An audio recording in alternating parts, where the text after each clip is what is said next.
Alright guys, so today I'm going to walk you through a beginner's guide tutorial on how to tie your own musky northern bass spinners, whatever you'd like. I started this after seeing how a musky spinner works, and you can't find anything for northern. So I went and got all the materials and I started tying my own northern spinners. And then I got into the musky spinners. I've had a lot of good success on them. And I don't have a lot of money, so I'm doing this on a budget. I'm going to teach you guys a very cheap way, an efficient way to tie up your own musky spinners. Alright, so first off, there's going to be 4 tools that are essential to tying your own baits. The first one is going to be a round nose plier. This is just a cheap jewelry plier that I bought off eBay for like $1.99. You need your split ring pliers. You're going to need a wire cutter, diagonal cutter, same thing. And you're going to need a needle nose. Okay, so now today I'm going to tie up a number 8 double bladed musky spinner. What you're going to need is obviously you're going to need your size 8 blades. You need your wire shaft. Now the wire shaft you can either get pre-looped, you can loop them yourself. I buy all mine pre-looped. You can get those at the bait store, eBay, Amazon, wherever. You need your lure body, which I actually just buy bullet weights. They're super cheap. I buy most of mine all at Shields. If you want to buy the bodies, you can buy the bodies, but the bodies are pretty expensive to buy if you don't just use the weights. The other thing you'll need are beads. Now I use plastic beads, and I've been getting a lot of people say you can't use plastic beads, but I've never had a problem with plastic beads, and they're super cheap, like 5 times as cheap as using metal beads. You need your split ring, and you need your clevises for the blades. You also need a 3/4 egg sinker that's going to go on the back of the bait to add the weights. Then you need your skirts. Now I hand tie all my own skirts. That's a little more difficult to do and can get a little more pricey. So you can also buy all your skirts pre-tied up as well. To use also shrink tubing. After you get the hook on there, you may want to put some shrink tubing on it just so it doesn't go away. Then you got the small beads, which you use for walleye rigs, and then you can get the big ones as well.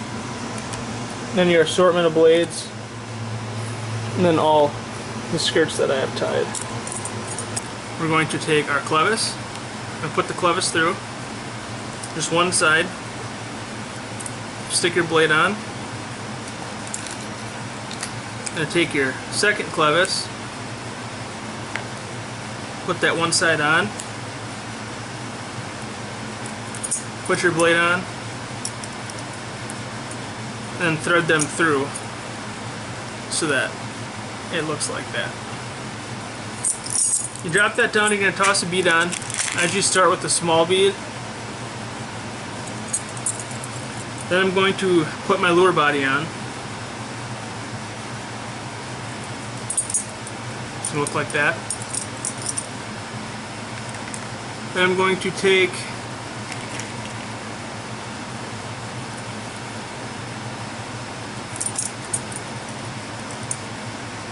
a bead like that, toss a small one on, then I'll put one more big one on, so it looks like that. The next step is to take your skirt. Now this is a custom black, gold, red that I had tied up.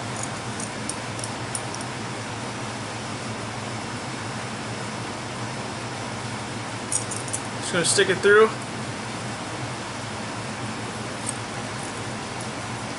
Just going to mat that whole thing down. You're going to feed your egg weight onto it. And then what we're going to do is we're going to take our round pliers, probably about 1/2 inch off the sinker. You're just going to roll it. Just roll it until you almost got a 90, And then after you got that, take it back and flip it.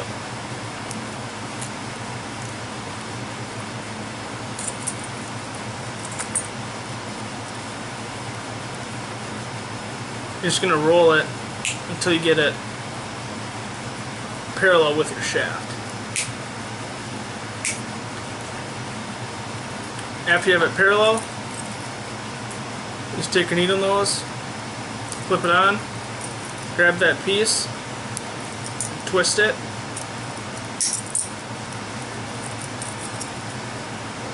I like to make sure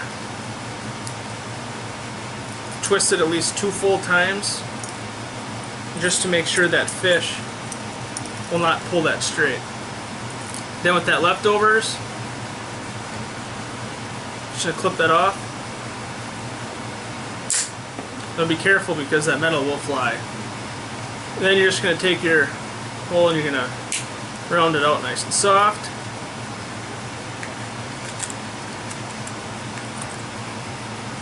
Then you're gonna take your split ring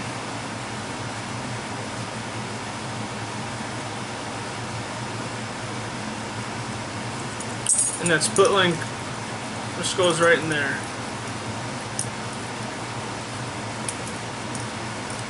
Just like that, so it looks like that. And then I actually ran out of hooks for this size, but then after you can just hook a hook on. Then it's easy replacement too. If your hooks get dull, you can toss another hook on it. Then your finished bait have finished bait.